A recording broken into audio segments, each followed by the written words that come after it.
Throughout history, warfare has been a brutal force, often marked by violence that transcends the battlefield. In the ancient world, some acts of war were so ruthless they'd be deemed war crimes today. These actions left a lasting legacy, not just for the victims, but also for the societies that committed them. In this journey through history, we'll explore how rulers wielded power and fear without mercy. These are tales of total destruction, unimaginable torture, and ruthless domination. The Assyrian Empire, ruling much of Mesopotamia from the 10th to the 7th centuries BCE, is infamous for its ruthless brutality. The Assyrians used extreme violence not just for conquest, but as a tool of psychological warfare, instilling fear across the ancient Near East. Their armies were known not only for military skill but for their horrific cruelty toward those they captured.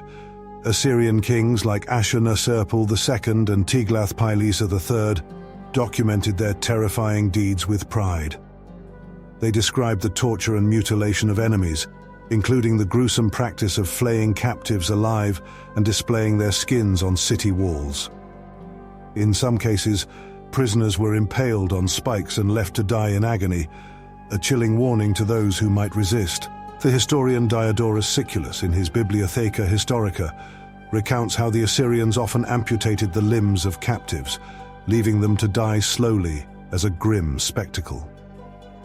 Rebellious cities faced mass executions, with thousands beheaded or burned alive. This reign of terror persisted for centuries, but ultimately their cruelty fueled their downfall. By the 7th century BCE, the Assyrians had made too many enemies, and a coalition of Babylonians, Medes, and Scythians brought the empire to a violent end by sacking the capital of Nineveh. The Mongol Empire, under Genghis Khan's leadership, was notorious for its mass executions and terrifying tactics that spread fear across Asia and Europe. Beyond their relentless military campaigns, the Mongols also engaged in early forms of biological warfare.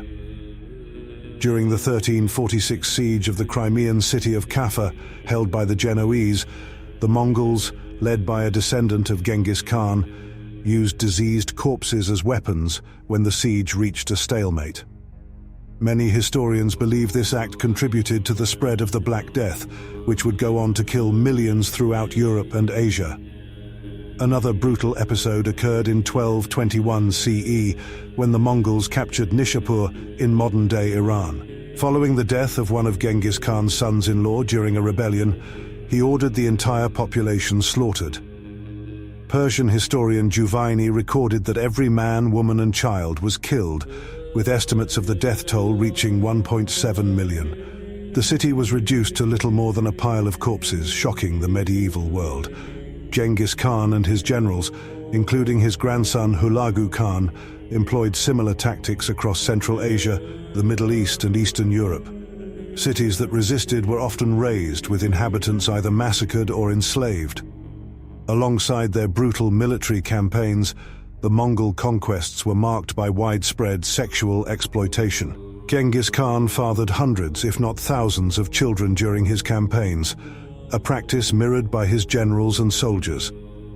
Historian Juvaini noted that after the fall of cities like Nishapur and Merv, Mongol soldiers took surviving women as war prizes.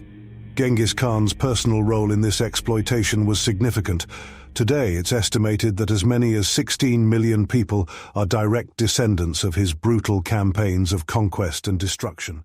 Carthage, once a vibrant hub of trade and culture along North Africa's coast, had long been Rome's fierce rival. Throughout the Punic Wars, the two powers clashed for control over the Mediterranean. By the time of the Third Punic War, around 149 to 146 BCE, Rome, under the urging of Cato the Elder, was determined to erase Carthage from existence, famously declaring Carthago delenda est, Carthage must be destroyed.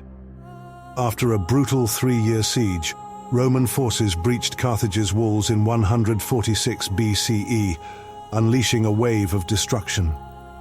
Ancient historian Polybius reported that Roman soldiers massacred hundreds of thousands of Carthaginian civilians. Out of approximately 700,000 inhabitants, only 50,000 survived, and they were enslaved and scattered across the Roman Empire. The Romans then leveled the city, ensuring no remnants of its glory remained. Polybius, who witnessed the aftermath, described the scene as one of the most haunting he had ever seen.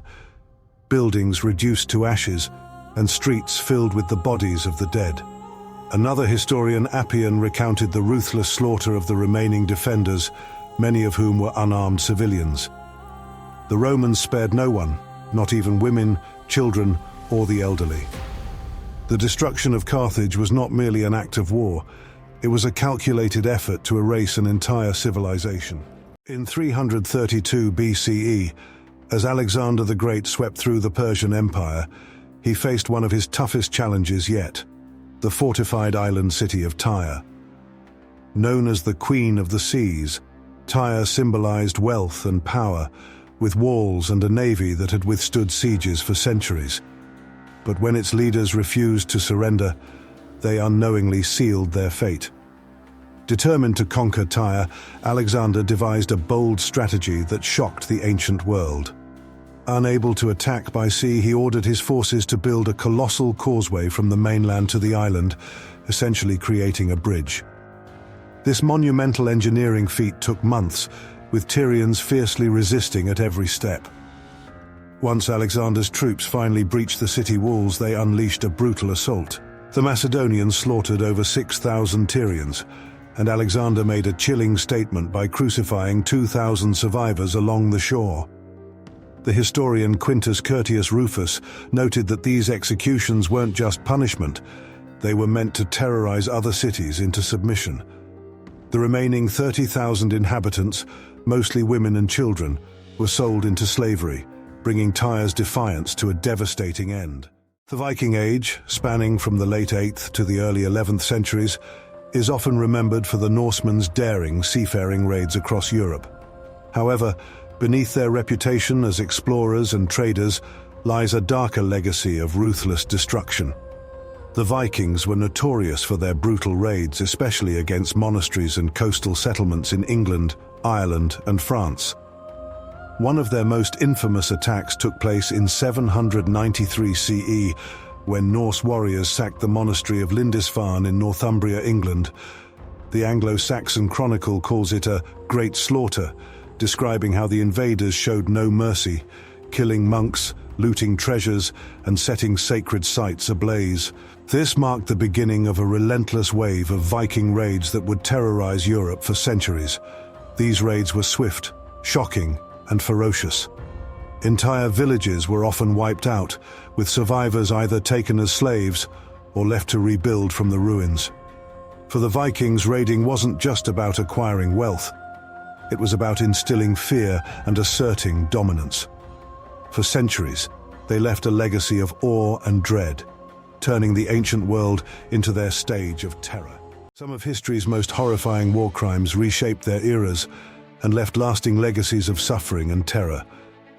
These ancient acts of brutality serve as stark reminders of the consequences of unchecked power and the depths of human cruelty.